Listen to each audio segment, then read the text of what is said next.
24 വിഭവങ്ങളോട് കൂടിയ ഒരു അച്ചായൻ സദ്യയാണ് ഇത്തവണത്തെ ക്രിസ്മസിന് എക്സ്റ്റൈൻ അജ്മാൻകാർക്ക് വേണ്ടി ഒരുക്കിയിട്ടുള്ളത്. ഡൈനിങ് ആണെങ്കിൽ 35 ദിർഹം, ടേക്ക് അവേ ആണെങ്കിൽ 37 ദിർഹം. നമ്മൾ അച്ചായൻ സദ്യ സ്റ്റാർട്ട് ചെയ്യുന്നത് മുന്തിരിച്ചാറും പ്ലം കേക്കും അതുപോലെ തന്നെ 24 ഐറ്റംസ് അടങ്ങിയ സദ്യയാണ്.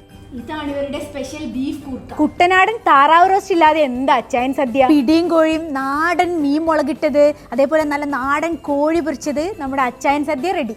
സാമ്പാറും മോരുകറിയും ഒക്കെ ഉണ്ട്. 35 ദിർഹംസിന് സൂപ്പർ വേർത്താണ്. അപ്പോൾ ഇത്തവണത്തെ അച്ചായൻ സദ്യ എക്സ്റ്റൈൻ എന്നല്ലേ?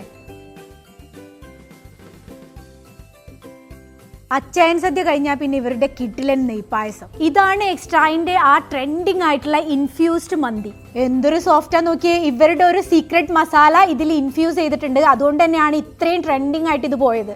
ക്വാർട്ടറിന് 15 ദിർഹംസേ ഉള്ളൂ. അതേപോലെ ഹാഫ് ആണെങ്കിൽ 25 ദിർഹം. ഇനിയിപ്പോൾ ഒരു ഫുൾ മന്തി ആണെങ്കിൽ 49 ദിർഹം. റൈസ് അൺലിമിറ്റഡ് ആണ്. അപ്പോൾ തീർച്ചയായിട്ടും ഒന്ന് ട്രൈ ചെയ്ത് നോക്കി. നല്ല പച്ച കുരുമുളക് അരച്ച് ചേർത്തിട്ടുള്ള ഒരു പുതിയ ചാർക്കോൾ ഇവിടെ ഇൻട്രൊഡ്യൂസ് ചെയ്തിട്ടുണ്ട്. Hot and spicy. 42 ദിർഹംസ് ആണ് ഇതിന് വരുന്നത്. അപ്പോൾ നിങ്ങളൊരു ചാർക്കോൾ ലവർ ആണെങ്കിൽ മസ്റ്റ് ആയിട്ട് ട്രൈ ചെയ്ത് നോക്കുക. ഇനി നിങ്ങളുടെ സ്പെഷ്യൽ ഡേ സെലിബ്രേറ്റ് ചെയ്യാൻ നല്ലൊരു പാർട്ടി ഹാൾ നിങ്ങൾ നോക്കുന്നുണ്ടെങ്കിൽ 100ന്റെ മേലെ ആൾക്കാരെ അക്കോമഡേറ്റ് ചെയ്യാൻ പറ്റുന്ന ഒരു പാർട്ടി ഹാളും എക്സ്റ്റൈൻ ഉണ്ട്. അപ്പോൾ ഈ ക്രിസ്മസിന് അച്ചായൻ സദ്യയും ഇൻഫ്യൂസ്ഡ് ചിക്കൻ മന്തിയും ഒക്കെ ട്രൈ ചെയ്യല്ലേ? കാലിക്കറ്റ് എക്സ്റ്റൈൻ്റെ ലൊക്കേഷൻ വരുന്നത് അജ്മാൻ സനയ്യ ലക്കി റൗണ്ട് അബൌട്ടിന്റെ തൊട്ടടുത്തായിട്ടാണ്.